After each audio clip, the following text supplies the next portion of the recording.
I think I was drinking whiskey one other time. No, we're out of the whiskey. No, No, we have I feel we have man. Jaeger. I'm not taking Jaeger shots. That's not happening. I see. Jaeger is like my favorite to drink, which is very. I get it. It's very like college bro-y, but I that and like maybe some Red Bull. It's my favorite thing. I always thought Jaeger you had to take with something else because it tastes like cough syrup to me.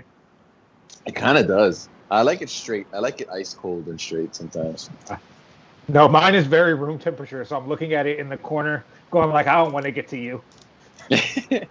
Right, I don't have to just take mix it. it with something. Okay, everybody, we are live. Oh, boy. All right, we're back. Yeah. We back in the saddle, people. Episode 4, the box. Yeah. Give us that countdown, Dave. All right, here we go. Please. Everybody get ready to hit play. Episode 4. No, hold on. The box here on Hulu. Once you're ready, let me know and we'll get it going. Yes. Yeah. Episode 4, fourth hour. I guess third hour, really, of our all-day marathon watch-along of Castle Rock. Raising money for St. Baldrick's. Everyone watching, thank you for watching. Donate. Once we hit $500, I'm going to shave my head, and then you'll get to see what that looks like. Are you ready, Joe? And then at 1,000, let's go. it's time for AJ's head. Yeah. 1,500, time for mine. Yeah. And then once we hit $500,000 in donations, Joe will shave off his afro. Yeah. $500,000, guys, and all this will be gone. Yeah. Bam, son. All we need is $500,000. We are currently $500,000 away. Yeah. We are $499,000 and about $800 away. But all right, everybody, you ready to hit play on the box? Here we go in 3, 2, 1, go. So we were talking about alcohol earlier, and you guys had mentioned Jaeger and Red Bull. Have you guys ever had a bear fight? No, I've never even heard of that. Oh, I can't say Tell I us about this. A bear fight, you take a Jaeger bomb, which is Red Bull and Jaeger. Right. And then you take Irish car bomb, which I don't remember what goes in there, but I've drank a lot of them. Yeah, I think it's Guinness and Jameson. Bailey's? Bailey's is in there. Yeah. But you get both of those, and then you drop them in one after the other, and then you slam them both as quickly as you can. Not at the same time. It's one I after was about the to say, just double pour into your mouth. That would make it just a mess. That just makes a mess. That would be extremely difficult. Yeah. You slam one as quickly as you can, then you get the next one, and then after you finish, you slam it down, and you say, and then there was a bear fight. And your stomach's upset for a while. That's the bear's fight. Oh. Damn. Your stomach has to figure out what's going on. Yeah, because it's like Jaeger bomb and Irish car bomb one after the other. Oh. Damn. Yeah, so I viewers, don't drink anymore, by the way. just totally no more alcohol for Chad. Mm-hmm. But I am having a Reese's peanut butter cup. Full size. Nice. No, not full size. Mini. These are the minis. I ate all my snacks earlier in the day, so instead I'm filling that void with liquor. That's a happy Halloween to you right there. I mean, if you're gonna fill a void with something, why not make it alcohol? That just sounds like that sounds like the pitch for the alcohol commission. Like if you're gonna fill a void with something, why not alcohol? Might as well. This has nothing to do with Stephen King or Castle Rock from what we're doing just yet, but I did happen to find my old Halloween mask from a couple years back. Is that Donnie Darko? Nice. It is. It's terrifying. Your camera is reading it as background. It's coming up as background. Now it's foregrounded. Yeah, this is Frank the Bunny. So for everybody that's familiar with everything Donnie Darko, there's also a bottom piece, the actual suit that comes with it, but I'm not fucking what that is. Way too hot here in the state of Hawaii. I mean, you're already wearing a jumpsuit. That is true. This feels like it breathes a little bit better than that bunny suit, though. But man, so yeah. So for anybody that's looking for a Donnie Darko Frank the Bunny costume, holla at your boy. Holla at him. So we had just finished watching the theme for the show, the opening credits, and what it is it's just references or actual like parts of his previous novels of Stephen King books. So the concept of the show is that it's a shared Stephen King universe, Right. in the same way that the Marvel Cinematic Universe or the Snyderverse is over at DC. Right. And it's like, what other kind of thing would you want to have a shared universe? Oh, that's a good question. Ooh. Like what other kind of creative works? That I thought about, and I was like, we should ask this to everybody. Yeah. And I asked it to people so far. Nintendo. Oh yeah, kind of like the Smash Brothers. The Nintendo shared universe. I would love to have a Smash Bros. Cinematic universe with Detective Pikachu and Sonic and other movies to come. Interesting. Oh, and then like at the end, it's just like what, like a Nick Fury type coming in to like unite everybody together. Yeah. I don't even know what that would look like. Who would be the Nick Fury of the Smash Bros. Cinematic Universe, Joe? Who would unite the announcer? Yeah. Just the announcer? I don't know. He's very booming, right. commanding. Oh yeah, that big gloved hand. Yeah, that big gloved hand. Like it's just gonna be like big gloved hand is the bad guy. Yeah. Oh yeah, he's the Thanos. Because all I can really do is snap right now. He would. He just brings not the hand, but then like the announcer brings everybody together at the end of one of the Sonic or Pikachu movies, and it's just all like, choose your character.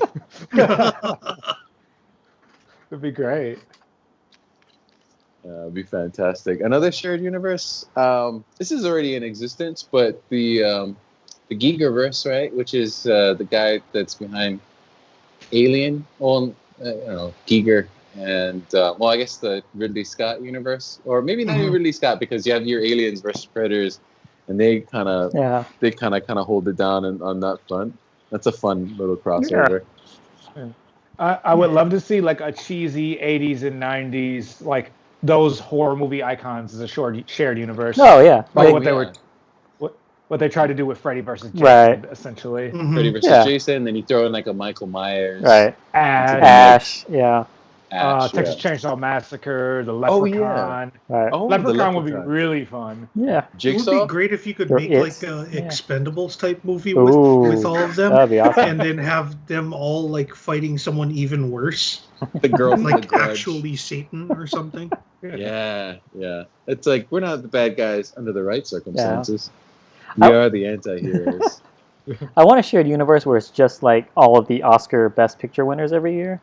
You just have to somehow make them all connect. Some drama. Yeah. Like it's a shared universe based on drama. Like you have your Julia Roberts, your who else is there? Okay, knew more about the Oscars. Your Tom Hanks. Yeah. Is it a different shared universe every year? No, it just gets added onto it. Yeah. Which sort of that's just the other part. Because I was going to say if it's a different one every year, like I feel like that would be like a sketch thing that you could do once a year. That you could be like known for, like you know how there's that one dude that does the mashup of all of, like the top 100 songs or whatever of the year. Right. Like you would be the guy who's like the best picture shared universe. There would be one black biopic in each one that you do. One token black biopic in there. Yeah, that would be. You could do that. That's a good idea. That's how you get viral hits, man. Mm-hmm. Yeah, you do one this upcoming year, and then it goes like kind of viral, and then you do another one in 2022, and they're like, hey, do you remember the guy that did the minor viral hit Best Picture Shared Cinematic Universe 2021? Oh, he's back. Here's phase 2. Yeah, each one could be called phase 1, phase 2. Yeah. They're setting it up in tiers. Like we just completed tier 1. Now we're heading into tier 2, and it is going to be a doozy. We're looking for a new lead. It's great. Like, and they could even get it's all the previous Oscar winners. That means that they can get Captain Marvel, right? She can come in at the end because she won an Oscar, didn't she? Yeah. And also, I think Gladiator won, and so did Silence of the Lambs. I'm thinking of like drama ones, so that's fun to have that in there instead of it just being people crying about their cancer or whatever. Oh no! So we got Henry Deaver marking his father's grave in the wherever they moved it to, under the overpass or whatever, or by the airport. Right? That's what it is. Yeah. Walk us through this a little bit, Dave, since this is fresh. You've just seen everything for this season. Yeah. They're picking up the father because his body was removed out of the church that they had him at, right? Yeah, I guess the church sold the land or whatever that the graveyard was in. So then they moved all of the graves to like some big field out by the airport. Mass grave. Yeah. That's crazy. So they don't have like real headstones, just have little markers. And so the guy gave him a map to find his father's body, and now they just have to mark it with spray paint so they can dig it up and transport him back to wherever he wants to bury him. I see. And we're finding out, interesting. and Henry's trying to figure out what the nature of the sheriff's relationship is with his mom, like how long they've been together and things. Yeah. Let's see what's up. Also, with that. too, are we back? Did you guys see that TV screen flash on that old black and white TV show flash on the screen already? Just now. I saw it. Okay. So that is an episode of The Twilight Zone, and that's put in here specifically to reference something. But I believe that episode of The Twilight Zone is called Prison or The Cage or something. But that episode of The Twilight Zone features a man in a cage. Features a man that's stuck in a cage, and then there's like I think there's a couple of religious characters around, like a priest or something, and they're debating on whether they're letting this man out of the cage. And at the end, they do, and the man turns out to be the devil. Yeah. And this is and that's the Twilight Zone episode that's playing on the screen. That's basically what we're watching. The plot of this whole season is, right? Huh. Yeah. I thought you were going to say that's what the plot of Mr. Brightside is. But yeah, we've left the graveyard, or we've left the the state compound where that field where they had those bodies, which seems like such a strange thing. I didn't know that was a thing. Like if the government comes in and buys your land, and the land was sitting on a graveyard, they exhume the bodies and put them in some random field. That seems like something I didn't know before. Is that a thing? Do you guys know? Or it sounds like something idea, they would but do. I would assume that it wouldn't just be like a completely random field. Like they would have like had a field where they're like, oh yeah, this is where we're going to rebury all the bodies. Yeah. It's probably multiple and I think cemeteries. that they would like let people know just in case their families were like, we would rather go to this other place instead. Yeah. But I don't know. Yeah. I have no idea how that works. Then they talked about it a little bit in the scene where it got brought up, where like the sheriff signed the papers for the mom and cashed the check for her, and deposited the check for her that they got for it. So it's something that there was some sort of paper trail about. But yeah, I think that's a thing that happens. I see.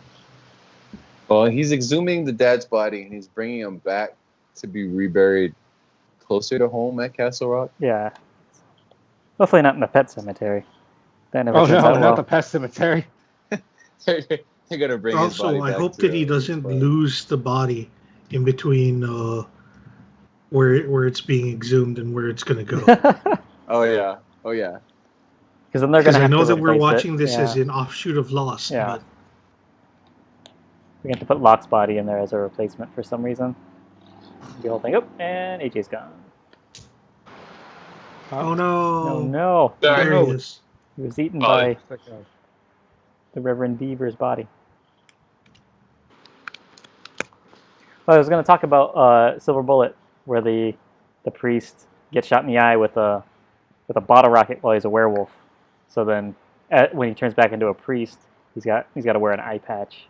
And there's a scene where he figures out Corey Haim in his motorcycle wheelchair that Gary Busey made for him. He's chasing him down in his car. He's got this one-eyed priest. It's very crazy, that movie. Everyone should watch it. Oh, and he kills John Locke, the sheriff, with a baseball bat as a werewolf. As a werewolf, he kills people with baseball bats, like 3 people. Oh, Oh, I forgot about that. Yeah. Oh, that's like, yeah, that's some old details from the 80s that I totally forgot.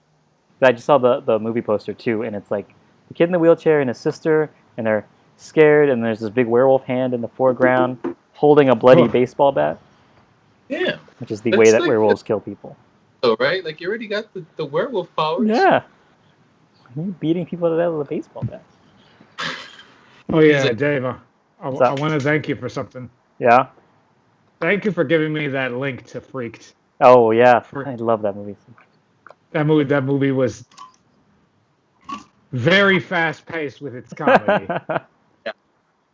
I didn't know. I remember seeing the end of it as a kid, and seeing the whole thing. It's very. They reference the Gremlins in it, and I'm like, it has a very Gremlins vibe, but written for adults. Yeah. Yeah. Yeah, you're right. And it's also its practical effects are just all like, it's just so all crazy costuming and live effect stuff and very gross out humor. Yeah. It's gross out. Like I remember for some reason, even like from childhood, I remember that scene where the kid becomes like a toxic nerd and he gets yeah, when he becomes a giant ogre looking thing. Yeah, that thing is gross. He already looked gross. Yeah, it's a weird looking kid. It was a thing where it was just like this weird gross out period of time where like, you had your Garbage Pail Kids, which are kids, and there's all kinds of crazy gross stuff. Like there's like I remember there's toys that were like little monsters or whatever that would, or I don't know if you guys remember this, but there used to be like these old monster baseball bats, which they come in these different colors, and I think they were made out of plastic, but they're like green and blue, and they would have a monster or a mummy or something like that. Do you guys remember that? I remember the balls that were like monsters. I think it was the mummy one. Yeah. I assume they were bats. That makes sense. A lot of the designs look like culture creatures, like the little, like those like you remember Beavis and Butthead Do America when they had that scene where they're freaking out in the desert. Yeah. And then everything like goes to shit, and they have that freak out scene.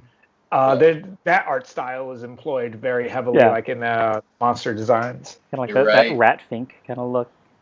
Yeah, I was trying to find a name of it. I was like, what do you call it? Yeah. Love that. It's a very cool early '90s MTV. Yeah. It was like '90s. That kind of thing. I would imagine, like, I don't know, the only thing that keeps coming back to my mind is lowbrow art. Like they might consider the genre of lowbrow art. Yeah. Which is just like very street graffiti style. Yeah. It's really cool. So everybody go check it out on YouTube. It's called Freaked with an exclamation point. Don't they have like that dude from fucking Blossom in that movie? Like the other brother? Not the Joey Lawrence brother, but the other Anthony. I don't remember enough about Blossom. But probably everybody should watch it and see if you can find him. Mr. T is in it as the bearded lady.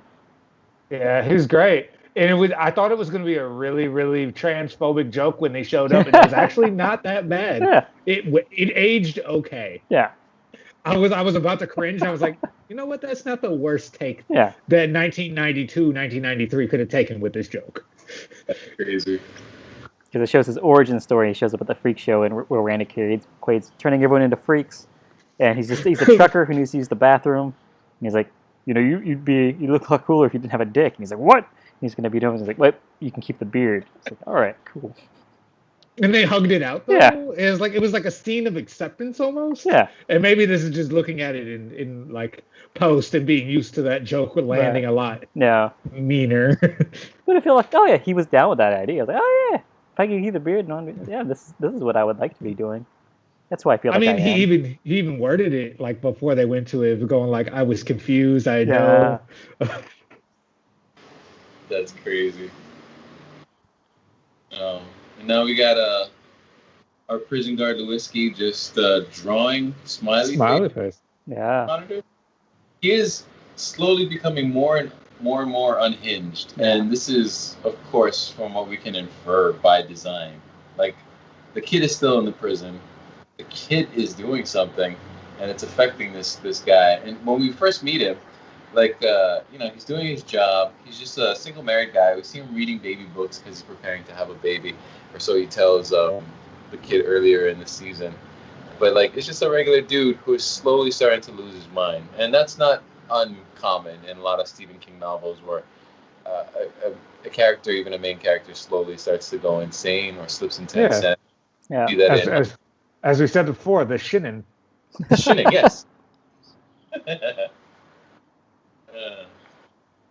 So that's all here. No. Who the Shawshank? Microfiche. Microfiche. Microfilm? Microfiche. You can get at your local library. Yeah. Some good old-fashioned microfilm. Have you guys ever looked through microfilm at the library? I have not. No, I should. I work there. Oh, yeah. Right. I should definitely make use of that amenity. I hate microfilm. It feels like the library, and this is just an observation, like the library, it just kind of slipped into like this obsolescence, no? Like where now we don't like. Just with the internet, you don't need to go to the library to do research anymore. Yeah. It depends. Well, you probably should be, but you can still find a lot of information without it. Yeah. Also, libraries do other social services, help people find jobs, help people set up. Like, there's a lot of people that don't have access to internet, lets them use the internet, those amenities. It's really good for people that have without. There's a lot of resources that may be harder to get on the internet and might actually be easier to find an old ass book. Oh, yeah, I bet. In a library, like a lot of reference stuff. Things that you can't even check out, they have to grab for you from a shelf. There's like old ancient books that maybe not ancient. Tomes, grimoires. It's crazy. Yeah. And so all that stuff is just like, you have that, and then there's all kinds of programs that can happen through it, and just documenting stuff that may not be documented on the internet for whatever reason. Right. And I bet, local libraries are going to have stuff that's very specific to your local area that you would be able to find. Yeah. Like almost like a second museum in that way. Yeah. Keeping that information alive. I'm biased because I'm like at the Cleveland Public Library. I work at the Cleveland Public Library, so that's like one of the best libraries in America, especially for reference-wise. So I'm like biased in like what information they can keep on that. Right. Because they basically have like a giant book vault that we're not allowed in. Wow. That's cool. Yes, everybody watching, support your local libraries. Yeah. It's not just filled with a bunch of dusty tomes that you can just read online. Yeah.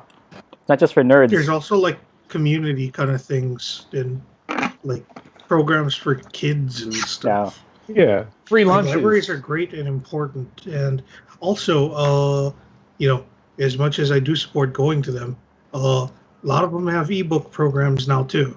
Yeah. Yeah.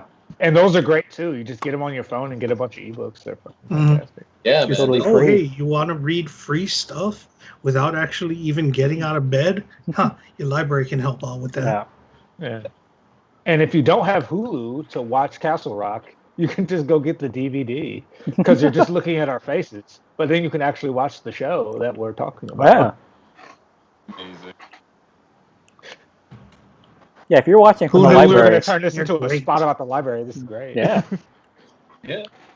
Because we got the scene right now where we see Molly showing Locke's or the Warden Lacey's house to some couple just to buy it, to sell it. Did she hide an urn?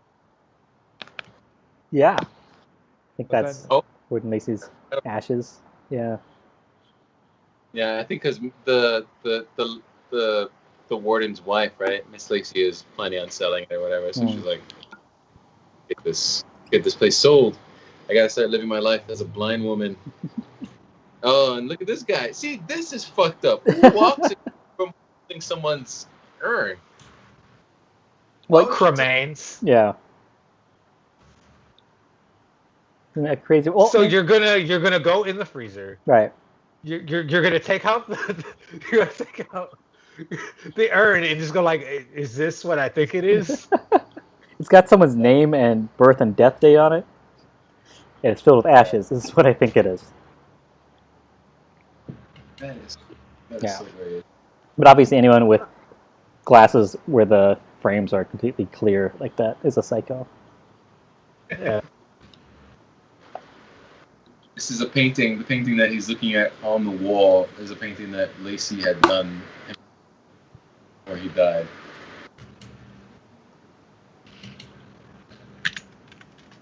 Yeah, it's the painting. Are they trying to? It feels like this is like taking place like in a dream sequence or something almost. Like they look a little blurry. Maybe it's just my old man eyes. Old man eyes. Yeah, I think there's a weird light coming from behind him that's softening everything. Oof. I am not going to finish this 2-pound bag of chocolate, guys. Oh man, You still have a lot of time left, Dave. Yeah. Yeah, you got this. Don't give up on yourself so quickly. Are you down? And after that is chocolate peanuts. 3, and after watching all the 4, scary 5, stuff, you'll have a lot of 6, nightmares. It's gonna be 7, great. 8. Yeah, I've only eaten 11 pieces so far out of 50. I'm 20% of the way through it. I think I can do it. 20% through, 35% through the day. I think we can do it. I believe you. Yeah. I believe in you. We're getting there. It's like a half already. Eat the chocolate. Yeah. Eat it. Yeah, peanut Eat the M&Ms chocolate. All right, I give up. Oops. I've been trying to, since we're talking about like monsters and whatnot, I've been trying to see if I could figure out like what that style of art is called, because I was thinking about the 80s bug-eyed, like tongue hanging out monster art, and I'm like trying to find it, or I'm trying to find like what it's called, or even like the artist who we all think of when we think about that. And the closest that I've been able to come to is finding someone who makes art inspired by that. You should email him and see what he says. Tweet at him. Like see if he can tell me what the classic art that inspired him, like if there was like a specific artist or something. Yeah. What's that genre called? Yeah, internet. If you guys, if your thing is that thing that we were talking about, yes, please let us know about that thing, because we don't know what that thing is called. Well, we want to know what that thing is called. Thing. Okay, it's the red bubble. Red bubble. Yum. Like that's the style that we're talking about, right? But it didn't look exactly like this 40 years ago, 30 years ago. Yeah, but it's that style is what I'm thinking of. Yeah. Yeah, like the things that ride the cars. Yeah. Mm-hmm. Like, we're all thinking of the same. Yeah. So anyone don't watching know the name of it. who knows, please let us know in the comments. If you have time, go to your local library today. Ask the librarian to help you research it. I'm sure they'll be able to help. Yeah, that's their job. You'll give them a thrill. Yeah. Maybe, or you'll annoy them. It depends on the librarian, honestly.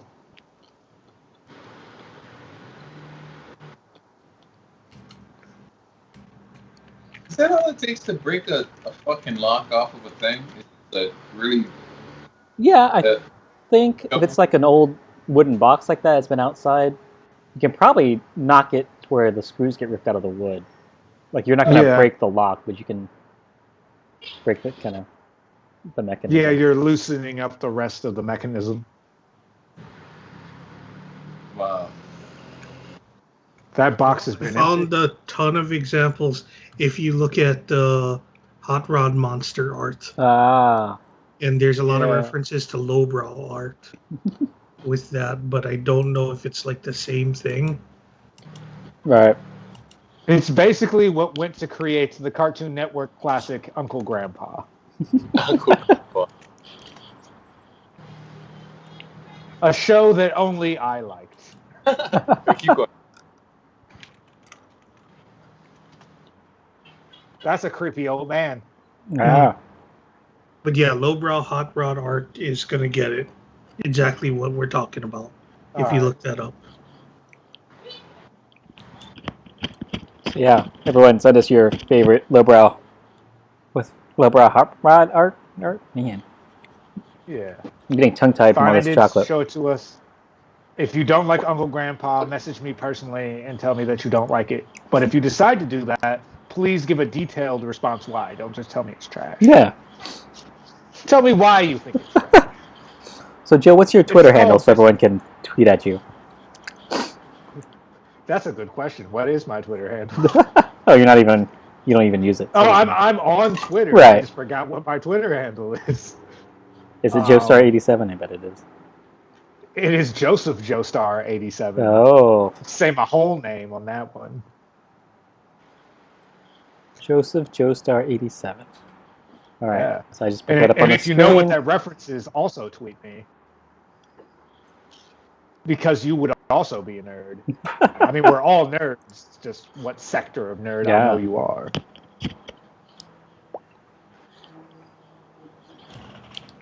Is that old man about to give him a Dr. Pepper? That's great. And have him sit in a doctor's chair? This is not good. Barber's chair. How cold is it in Maine right now? Homeboy's got on layers. Yeah. It's cold. It's cold out there. Gotta be cold. Also, old people get cold. Yeah. Circulation gets worse as you get older. Yeah. Lord, I know. So he's talking about how there used to be white barbers for white people and colored barbers for colored people, and that's like the only racist thing that I kind of believe, where like people should get their hair cut by people of their own race. They always do a better job of it. Yeah. It's because they're used to cutting that kind of hair. Yeah. It's more of an argument towards teaching people to cut different people styles of hair. I don't want to say that you should only get your hair cut by people of your own race. Right. But generally, black barbers are going to be better, period. Yeah. That's fair. They're used to cutting more styles of hair. Yeah. And that's what it really goes down to. But we just kind of racialize it. Sorry, I've been working at the library, reading a lot of books about woke things. So I'm trying to get off my soapbox before I climb onto it. No, dude, if there's any place for it, it's with the AJ and David and me. Yeah. Yeah. Like we are extremely welcoming to woke content. Yeah. And like I always point out on the podcast, now everyone can see it. None of us are white guys, regardless of what my current makeup is. Or your name. Yeah. You're going whiteface. That's racist. I did have someone text me this morning saying they saw me in my white face on the video. It's great.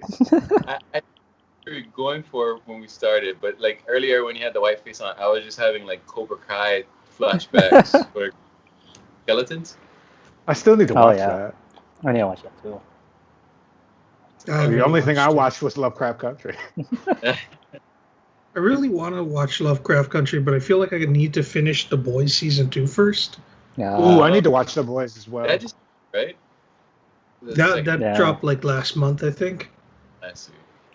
Yeah. They do it all at once, right, on Prime. They don't do it like I think I think Prime Amazon was doing does it once a week. Yeah. Oh. But last month it finished. I see. Or like the beginning of this month. I see. Because it was only a 8-episode season, I believe. Yeah. But I figured Lovecraft Country is something that I'm gonna want to watch like sort of all at once anyway. Yeah. Right. I hope it looks like it's gonna get a second season, so I'm super excited. Interesting. Oh, so without any spoilers, what's your take on Lovecraft? I like it better than the book. Yeah. I think it goes a lot deeper with its material, and also because of the showrunners and just the talent pool involved could elevate that material past some of the shortcomings that the book had. Because I think the book is fun. I think the book is fine. But certain parts of Black experience and history and what they could do with character development just sometimes felt very surface. And the series felt like it went a little deeper. I feel like the series has a few it's not perfect. There's some pacing issues I noticed. There's some plot stuff that gets dropped and doesn't really have any payoff. It's like I wanna see a really well told story, and like I feel like I think there's a lot of cool stuff in Lovecraft. One thing that I really liked that they did was there's a few scenes throughout the season where they're putting spoken audio over like a montage instead of music. Yes, the sound design and music and how they use that stuff was freaking fantastic. The storytelling itself, I was like, I'm kind of out on some of it because like they were more interested in linking allegory, metaphor, and the overall Black experiences. Yeah. It feels very conceptual, and sometimes it doesn't link to what the characters are doing so much. Yeah, sometimes it's like it's all of that, and like not to about other plot stuff. Like I like the audio stuff, like where they're putting like that was there. Yeah, AJ, that police siren's really drowning you out over there, man. Yeah, it's hard to. Okay. It's hard to. No, is there a siren? I just thought EJ was cutting in and out. Yeah. Like it. Oh, okay. Oh, we're just doing that on purpose? I thought you were falling downstairs. I thought you were speaking through a McDonald's drive-through speaker. But no, I agree with most of that. Yeah. That like it's good, and I like that it exists, and I want to see more of it, and I have no doubts that it'll get better with every preceding season. It was become more clear. At the very base, it was interesting, but it did have like a voice, and it was speaking to a very specific. One thing that I had some trouble with was like the magic wasn't really defined. It's just this is magic. I'm like, man, if you ain't got no real system for your magic, what we doing? You know what I mean? Like, yeah. I know I had a coworker that we talked extensively about it, and like a lot of his complaints were pretty valid. Of like, they don't really give you a lot of ground rules on how things work, so you just kind of have to go with the flow. Yeah. Which I hope later seasons can rectify that. They weren't interested in explaining it. It was just a feature, like, yeah, we got magic. But I'm like, yo, man, if you're gonna bring in magic, you gotta do more for me. You gotta I need to know more about how this magic exists in this world. Because like a lot of throughout the season, I felt like they're playing like fast and loose with fucking magic rules and shit. You know? Yeah, it's it's good world building. It's why I don't like that one movie on Netflix, Bright, because the world building is poop. It's really bad. Like if you enjoy it, I'm not going to shit on your parade. But from a storytelling perspective, you create this world that has magic in it, and you acknowledge that mankind's history is run alongside it, and you don't write it to make sense. Yeah. So it never feels right, and no motivation ever lands right because the world wasn't written well. You just had a really cool concept and tried to go with it as long as you could. Right. I mean, when you think about the writer, that sort of makes sense, though. Yeah. And then, it's totally that, too. Yeah, and I'm sure if he had started as, like, someone who had started like a normal human being who decides they want to write for Hollywood, then it's like, yeah, he would have worked out all that kind of stuff and figured out how to fully build out a world. But when your dad is his dad... Right. He just had a cool idea and said, I want to put it on screen. And I said, yeah, okay, cool. Yeah. All right, so we're finding out in this scene that the sheriff didn't investigate those weird brothers that we're pretty sure kidnapped Henry Deaver or killed his father, because his father straight up told the sheriff, Henry did it. Henry killed me. Damn. Also, he a rapist. Oh, God. I mean, thank you for the warning, though. Yeah. I appreciate it. Yeah. I don't want to say his name because then it's like, it's connected to that, and we might end up having to take this down later. Right, yeah. But you're talking about the actor, literally, not the character. No. I'm talking about the writer of Bright. Yeah. Oh. He's allegedly a rapist. Oh no. Okay, yeah. Oh God. Right. But the character of Henry I have Deaver, more maybe. reasons. I don't know. Yay! I have more reasons to hate Bright. Yeah. Today's been a good day. That was one of the lines in that song, right? Mm-hmm. I hate Bright. This is a stupid fairy movie. I So that's saw about like right. the 10 minutes, and then as soon as Will Smith started swatting at a fairy that was like on his porch, I was like, I'm gonna check out on this. Like, When I first saw commercials for it, I was like, "Oh shit! They made a Shadowrun movie." And it wasn't Shadowrun. Oh. It looked like it was like like if you took the rules of Shadowrun Right. and put it into a regular world Mm. instead of like cyberpunk, dystopian corporate future. Right. But if you just apply it to like right now, and it's like, yeah, that's sort of what it looked like to me. Yeah. Which less interesting than actual Shadowrun. Yeah. Not that we're not currently living in a corporate semi-dystopia. Right. Yeah. But there's no I'm really waiting ogres. for the cyber augments. At least I feel a little bit better in this dystopia we live in. Yeah. Yeah, let me plug Netflix directly into my eyeballs, please. Yeah. I want some Ghost in the Shell type tech. Let my fingers explode into a bunch of tinier fingers so I can still type shitty. I can mistype. Yeah. I just really want to watch TV without sitting up. Like, if I can just keep lying down and still watch TV without having to worry about a TV on the ceiling falling down and crushing my skull. That's all I want. Or one of those shoot straight into your Oculus Rifts. system. Yeah. Mm-hmm. We're not even thinking about the movement bionics. We're just thinking like, just let me see. Yeah.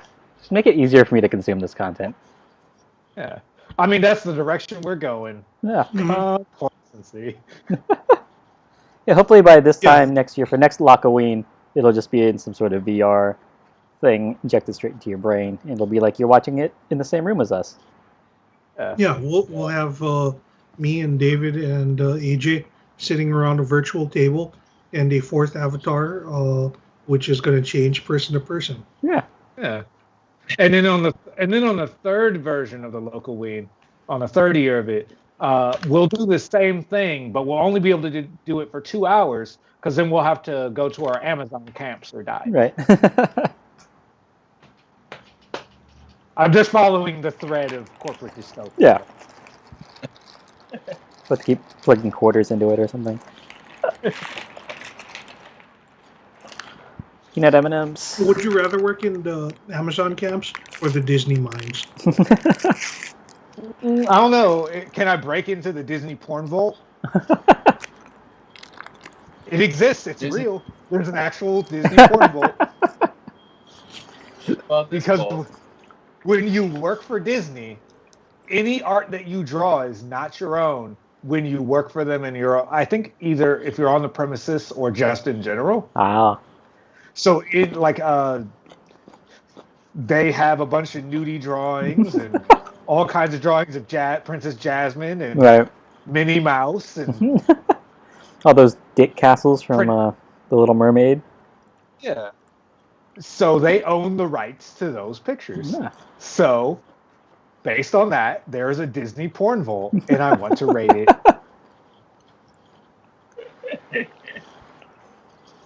I need to assemble a team. So hit me up on Twitter.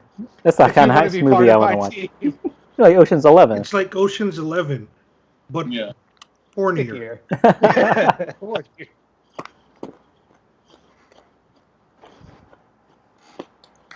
We got to get all those thick pictures of Mrs. Incredible, you know? These big old childbearing hips. I guess I would have wanted it, 20 years ago, but now, I mean, you can just Rule 34, all of that stuff. You don't even have to Rule 34. Yeah. It just will show up if you just... You just put it into you turn safe search off, and go through your image search long enough, you're gonna see it. I mean, for me, it's just a morbid curiosity. I want to see it straight from the source, Right. straight from the tap. It's almost like official. Yeah. No. It's a historic curio. It's a piece of history that I can thoroughly enjoy. I would only want to look at stuff like that to answer questions about how certain things get done. Yeah. Yeah, because you gotta think there's that one artist that like they had a conversation like, well, you have to draw this scene where they do this. Well, if they did that, then how would they do? If they bent over like that, well, how would it look while they were bent over and getting railed? And then they drew it just to know, you know. Mm-hmm. It's just like, all right, so where's the orifice on Aries? It's like, I mean, Guillermo del Toro did the same thing with Shape of Water. Was it Bad Dragon started making the creature from Shape of Water, the nose, and Yeah. it's supposed to be rated G for everyone. What we're talking about. Yeah, but I consider this completely appropriate conversation for children. So this is fine by me. Okay. Well, I have your permission. Yeah. So to continue the story, I have a lot of disagreements with the MPAM about what's appropriate for everyone all ages. on Twitter was posting around until Guillermo del Toro was like, "That's not what it looks like." Yeah. So people clap back with like, "Wait a second. So what does it look like?" Yeah, what do you tell us what it looks like then? Come on, man. Don't hide that information. Yeah. And that's good world building. Yeah. So we're getting the scene down here. Every granular detail. It was foreshadowed, or we saw in maybe the first or second episode, we saw the kid escape from his cell and he'd kill all the guards, but it turned out to be a false alarm with some kind of hallucination by Jaluski, I think his name is. Now he's actually going through and shooting all the guards himself. He also shot. Wait, was that a guard that was in the cell? Maybe. Or was that a prisoner? He's going on a shooting spree. Mm-hmm. It looks like he's targeting the guards. Yeah. But there was someone who was like half in, half out of a cell. Right. Yeah. So it was a gray area. Oh, yeah. Yeah. He has a shit list. Yeah. Yeah. From what I'm reading, what I'm seeing, I can kind of see everything. Yeah, he's killing everybody. Yeesh. Damn. It looks like he's mostly only killing guards, though. Yeah. Or at least there's high preference for it. Yeah. So I think it's all guards and then that one prisoner he had a problem with. Or maybe it was a guard that was half in, half out of the prison cell because they were busy beating the shit out of a prisoner. Yeah. Or maybe it was one of those prisoners that was also a guard on part-time. He was getting dressed for his shift as a guard. I want to testify. Damn. Oh, that's a flashbang. Yeah.